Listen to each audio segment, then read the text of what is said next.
Christian home. I went to Sunday school, youth camps, jams, spent time up at Faith Haven, and even got to experience a missions trip in Ensenada. In high school and college, though, life just became more about me. I was still a believer in God, but I wasn't a follower. In the summer of 2007, I met Tyler. The early years were great. We were loving life and knew that we would spend the rest of our lives together. It was in December of 2009, though, that our relationship quickly took a turn. We went from young kids just living life to now we were going to be responsible for life. We were going to be parents, and neither of us were ready for that. Our relationship was tested daily as we anxiously awaited the arrival of our daughter. And we decided to move in with each other because we thought it was the right thing to do for our soon-to-be family, but it wasn't. August 14th, 2010, Nevaeh arrived. And there was something about becoming a mom that really woke me up. I was longing for our relationship to grow stronger and to grow stronger in our faith. But it was really hard to grow in something so personal when your partner wasn't ready to take that walk with you. And it was a struggle for us. Ty and I decided to start couples counseling. In the fall of 2012, we had a huge turning point. He invited me to church. The message was, "What is love?" And it was during that service that I actually felt God's love wrap around us for the first time. And it was such an incredible moment.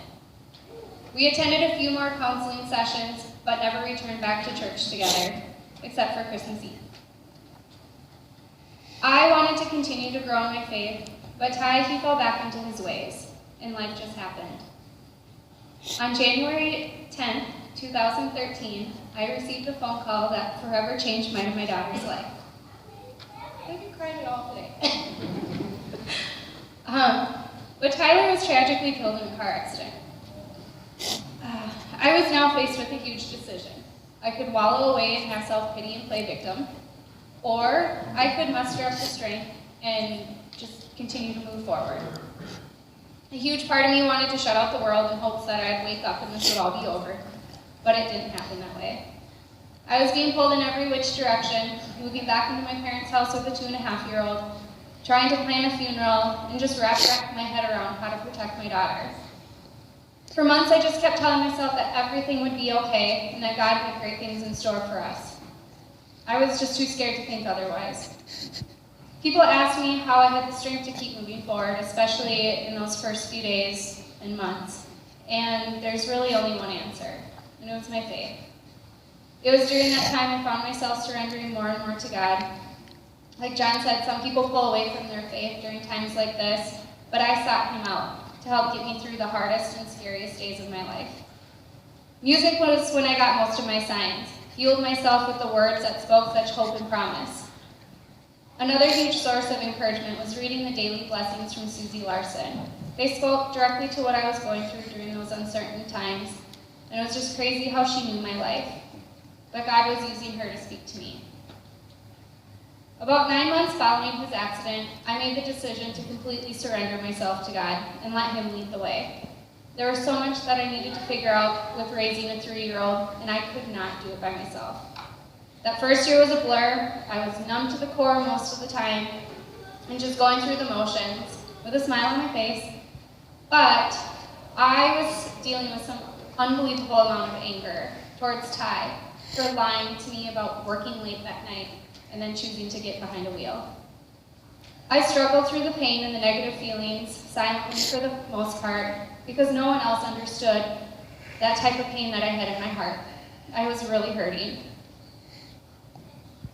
I leaned on God for strength and surrounded myself with the support of my family and friends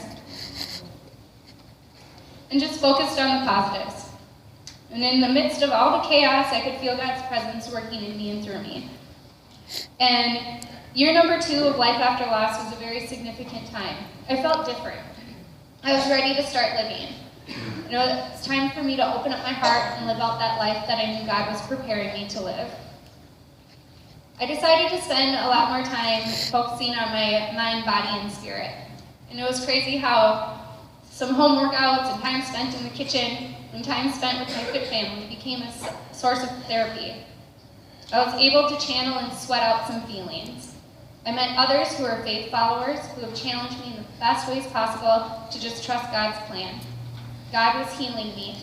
He was helping me learn how to stand strong as I was becoming faithfully fit. My patience, though, was tested in more ways than I could ever count. I struggled many days wondering how I'd build a solid foundation for my daughter and I outside of my parents' home. And despite those days where I was struggling mentally, emotionally, spiritually, physically, and financially, I never lost hope that someday all the pieces would come together. I held on to the promise that everything would be beautiful in its time. And in time, it has become beautiful. I've learned that this is my journey. God speaks to all of us differently. For a while I tried reading the Bible, but found myself getting frustrated because I couldn't feel him or hear him. I was wrestling with him during this time. I would ask, where are you? But now I feel like I've hit my stride.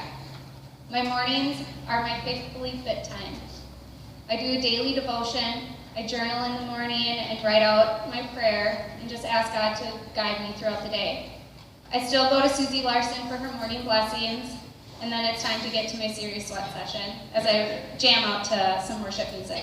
It's a perfect combination.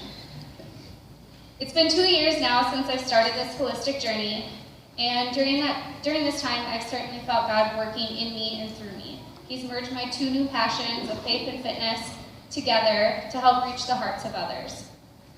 My heart has been healed. That anger that I had towards Ty has been turned to love again. I don't have that icky feeling anymore in my heart when I talk to Nevaeh about her dad. And I still think back to that day that I heard the message about what is love.